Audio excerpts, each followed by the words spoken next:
Bienvenue dans notre discussion d'aujourd'hui.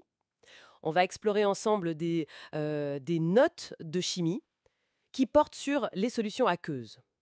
En gros, qu'est-ce qui se passe quand on dissout un truc dans l'eau et surtout, comment on mesure ce qu'il y a dedans. C'est ça. Les documents qu'on a, ça ressemble à des bases de chimie. Euh, les solutions, comment on compte la matière, et puis une technique clé, le titrage. Notre objectif, c'est donc de clarifier tout ça. C'est quoi une solution aqueuse?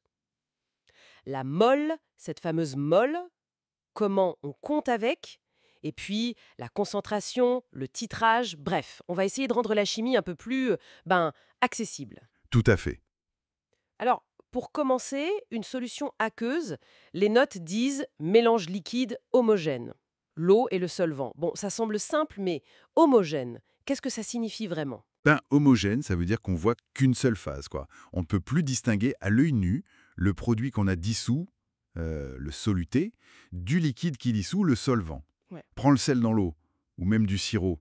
Une fois que c'est bien mélangé, hop, c'est uniforme partout.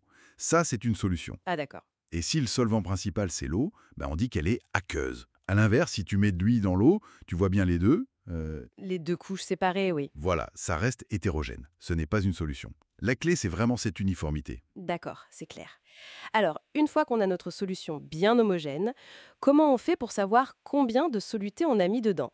Parce que, comme le disent les notes, compter les atomes un par un, c'est juste pas possible, il y en a beaucoup trop. Exactement. C'est inimaginable. Et c'est là qu'arrive cette idée géniale, la mole. Au lieu de compter les atomes ou les molécules un par un, on va les compter par paquets. Et un paquet, donc une mole, eh bien ça contient toujours le même nombre énorme de choses, atomes, molécules, ions, peu importe. C'est 6,02 fois 10 puissance 23, Le nombre d'Avogadro. précisément. Le fameux Na. C'est un peu comme si on comptait des grains de riz par sac de 10 kilos, mais à l'échelle des atomes. Ça fait le lien entre l'infiniment petit et ce qu'on peut, nous, mesurer. Et 6,02 suivi de 23 zéros. C'est fou. Et comment on relie ce paquet à une masse qu'on peut peser sur une balance? Alors ça, c'est grâce à la masse molaire. La masse molaire, M majuscule, c'est tout simplement la masse d'une mole de cette substance. Elle est exprimée en grammes par mol, GMOL. On la trouve facilement en additionnant les masses atomiques du tableau périodique. Pour l'eau, H2O, c'est 2 fois la masse de l'hydrogène, plus 1 fois celle de l'oxygène, environ 18 grammes par mol. Ok.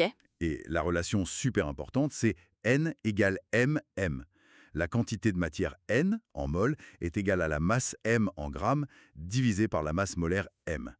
Donc, si tu pèses une masse M, tu sais combien de mol N ça fait. Logique. Peser pour compter, en quelque sorte. Bon, on a nos moles. Maintenant, comment on décrit leur présence dans le volume de la solution? Les notes introduisent les concentrations. Oui, on a besoin de savoir combien de solutés il y a dans un certain volume de solution. Il y a deux façons principales de le faire. D'abord, la concentration massique, C indice M. C'est la masse de soluté divisée par le volume de la solution, souvent en grammes par litre, GL.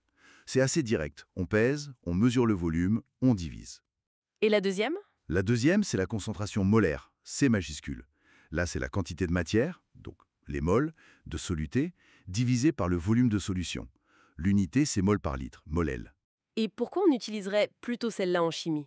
La concentration molaire. Ben, parce que les réactions chimiques, elles se font molécule par molécule, ou plutôt mol par mol. La concentration molaire te dit directement combien de paquets réactifs tu as par litre. C'est beaucoup plus parlant pour comprendre ce qui va se passer dans une réaction. Et heureusement, passer de la massique à la molaire, c'est facile si on connaît la masse molaire. C égale CMM. D'accord, je vois l'intérêt. Mais imaginons qu'on ait une bouteille avec une solution, mais l'étiquette est partie. On ne connaît pas la concentration. C'est là que le titrage intervient, non? C'est exactement ça. Le titrage, c'est une technique super utile pour déterminer une concentration inconnue qu'on appelle souvent C2. On prend un volume précis de cette solution inconnue, V2.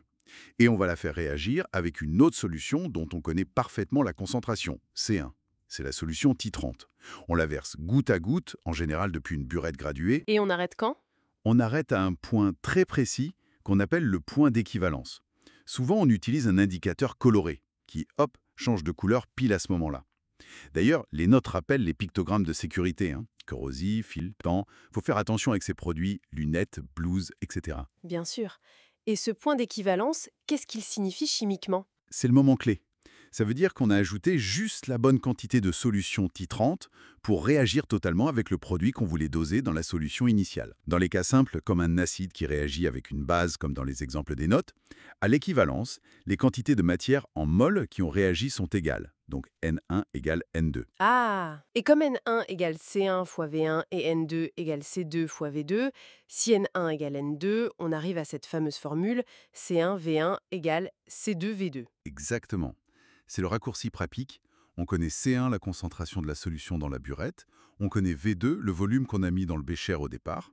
On mesure V1, le volume qu'on a versé depuis la burette, pour atteindre l'équivalence. Et il ne reste plus qu'à calculer C2. C2 égale C1V1 divisé V2. Les exemples donnés, comme le titrage de l'acide chlorhydrique ou celui de l'acide citrique, montrent bien comment ça marche en pratique. Oui, avec les calculs préparatoires, le protocole et la comparaison finale avec la valeur attendue.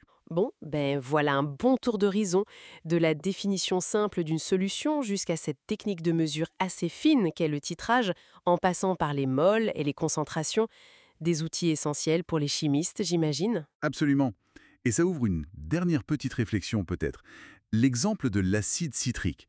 Il mentionne la possibilité d'écart entre la mesure et la théorie à cause des incertitudes. La précision de la balance, de la verrerie, même le moment où on voit le changement de couleur. Tout ça a une petite marge d'erreur. C'est inévitable. Et la question intéressante, c'est 1. Comment ces petites incertitudes, toutes petites individuellement, peuvent s'additionner et affecter la fiabilité du résultat final? Surtout quand on pense à des domaines comme l'analyse médicale ou le contrôle qualité dans l'alimentation. Quelle confiance on peut vraiment avoir dans le chiffre obtenu? C'est une question qui va un peu plus loin que les calculs vus.